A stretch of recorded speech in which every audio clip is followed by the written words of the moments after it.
Hi and welcome. I am your host for the River District podcast, Viveca Gravel, Community Development Coordinator for the City of Owen Sound. And I am here with my friends Kim and Norm from Intersections Wood Collaborative. They're going to share with us today a whole bunch of information from this great venture that you've both taken on, what they do, what they offer, and we're all going to learn a little bit today. So join me on this adventure with Norm and Kim. Hi, how are you? Good, thanks. Great. Good. Welcome to the podcast studios at CTRE. Good to be here. Is this your first podcast? It is. It's my first podcast too. Wow. So we're all newbies at this. How about each of you introduces yourself, what you do, and how you are involved with Intersections? Do you want me to start, Kim? Yes, please. Okay, so I'm Norman Ragetile. I'm the chair of the board of Intersections Wood Collaborative. The collaborative is, as the name implies, all run by volunteers. So we're two of them, and that's my role. Over to you, Kim. My name's Kim Wamsley, and I am doing the program development and organization for Intersections. Okay, so, let's get down to it. What is Intersections Wood Collaborative? So, well, as the name implies, right at the center of our organization is wood. We are a group of people that care about wood, like to work with wood, and we're at the intersection of people that are learning and people that have expertise to share. So we try to connect woodworkers with one another, and we collaborate to do that. So we're a nonprofit organization. So we're a nonprofit organization that is running classes and courses, is exhibiting wood, is trying to inspire people that might not work with wood to appreciate wood or to try their hand at it. So that's basically who we are. And of course, you're located at the intersection of 10th and 3rd. That's right. On the east side in the River District. So that's why you're here today. Yeah. Right. Wonderful. Kim, do you have anything to add to that? One of the things I'd like to add is one of the things that we're all very passionate about is the whole process of forest to finish. So over the years, we have had things like forest walk, chainsaw safety, everything from how to harvest sustainably from the woods, how to cut, how to dry, and then on to the part where we're most involved, which is the actual creation of beautiful things. Everything from people who have never touched a plane or a power tool before to people who are on the master's level and have won international prizes for their work. So we're a very full range bunch, and we're very welcoming of all levels of expertise. And you are not talking about an airplane, of course. And well, there happens to be the wing of a wooden plane in our window right now that someone has made. A small one. But you're talking about the tool, the planer. And oh, yes, yes. Exactly. That's right. The wood planer. Of course. And you've actually brought a couple of pieces in. I did. So why don't you show them and describe them to everyone? Okay.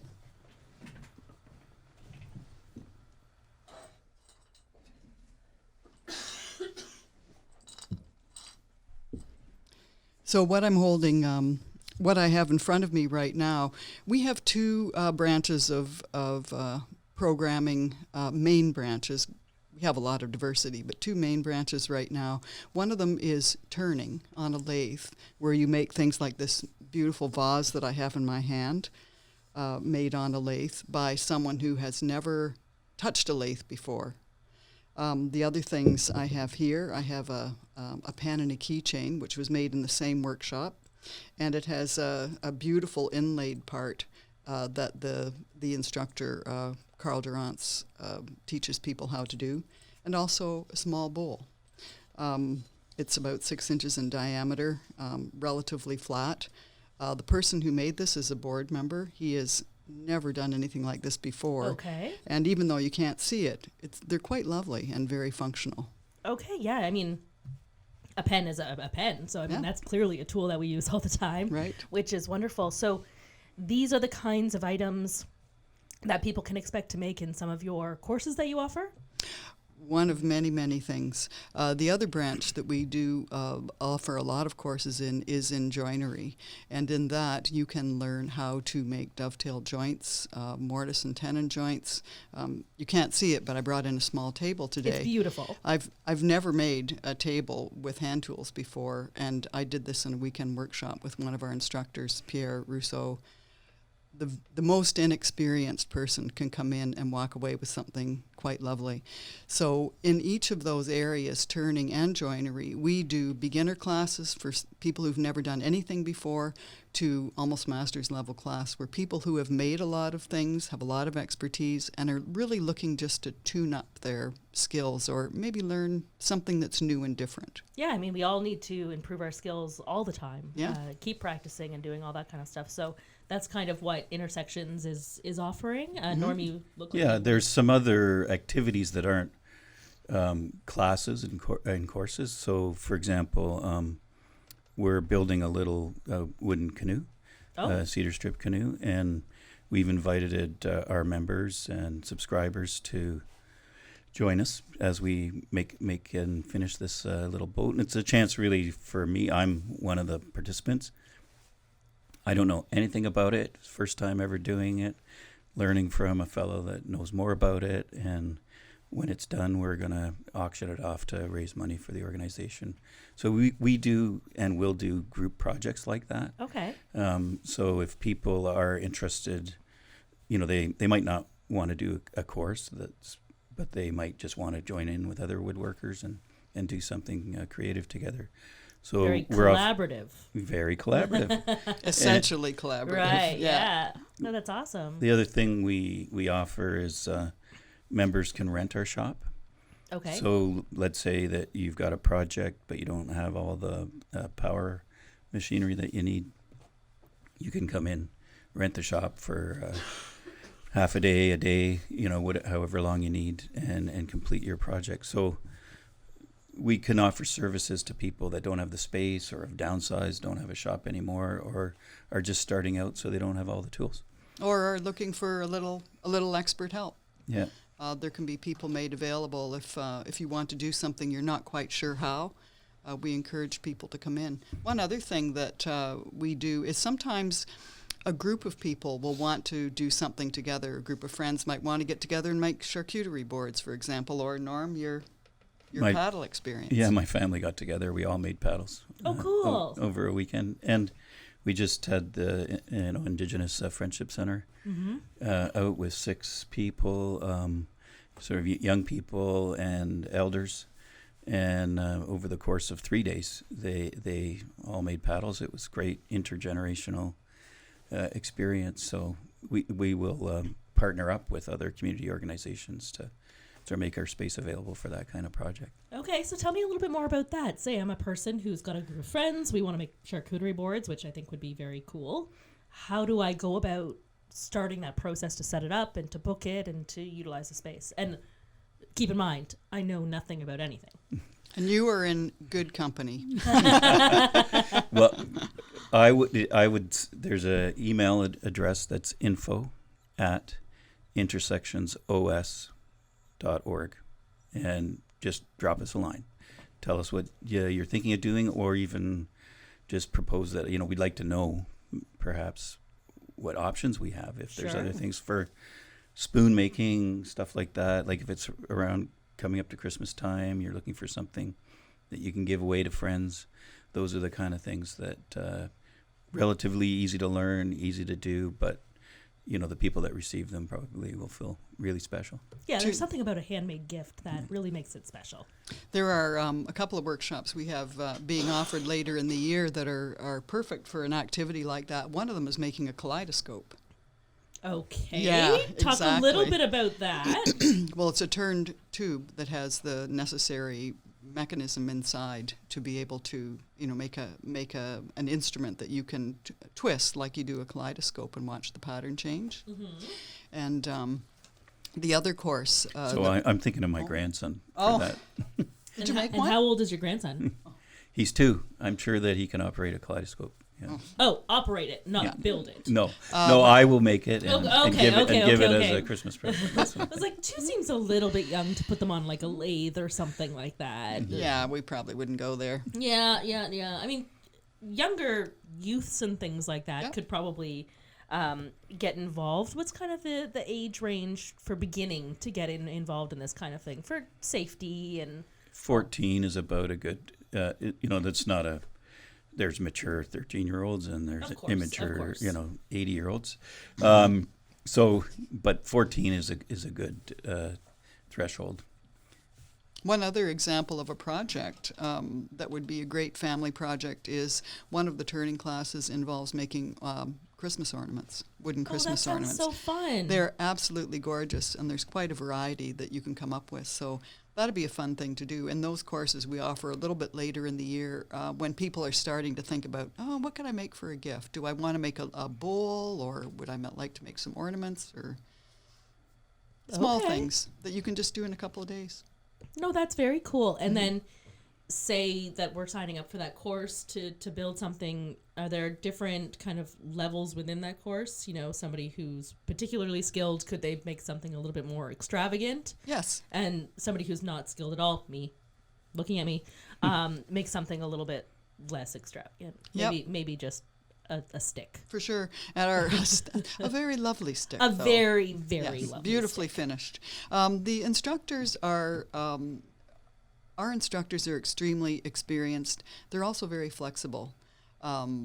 So they help people in the planning of their project. So for example, in the introductory workshop where we did tables, some of us did very simple things and some people did things that were much more complex. Okay. So there's room for a little bit of movement. And the classes are all very small. They're 4 to 6 people, so there is a lot of individual attention. Which means that when you see it and you want to sign up, you better sign up fast. It helps. We're also on Facebook, so Okay. anyone who is interested can drop a line, on Facebook, and we'll get back to them and have a chat about what they're hoping for. Oh, that's amazing. So, I mean, you guys are really flexible, again, very collaborative, Absolutely. given the name and all that kind of stuff. We are running out of time. It goes so quickly. Tell me a little bit how I can get involved. Say, can I participate on a higher level? Can I donate? How do I get involved with you from a non-creative standpoint? Are you looking for volunteers? What are you looking for?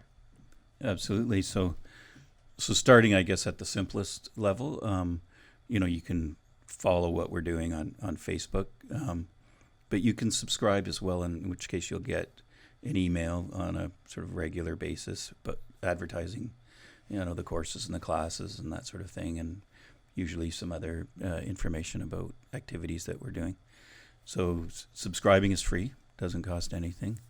We also offer an annual membership, so which is $60 a year, but we're just well past the halfway mark. So right for now, it's $30 for the rest of the year. Okay.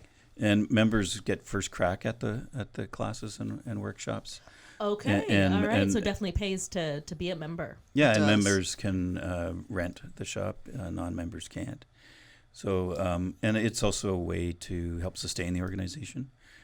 Like any nonprofit, we need money to keep the doors open and Sure, the pay lights the on, rent. of course. That's right. So we are really hoping that we build our membership. We have close to 600 people on our Really? Wow. email list. So there's quite a few people in the region interested in what we do. But we're hoping that more of them become members. We're really just out of the gate. We just started in March. Yeah. Stephen Hogbin left us the legacy of his shop, Yeah. and he passed away in January. So we're kind of a fresh organization with a long history, I guess. Absolutely. And all kind of in his memory and carrying on that legacy of, That's right, yeah. of beautiful woodworking and bringing it to the community. We're also looking for board members. Yeah, volunteers. Okay. Yeah, and volunteers. And how do you get involved in that?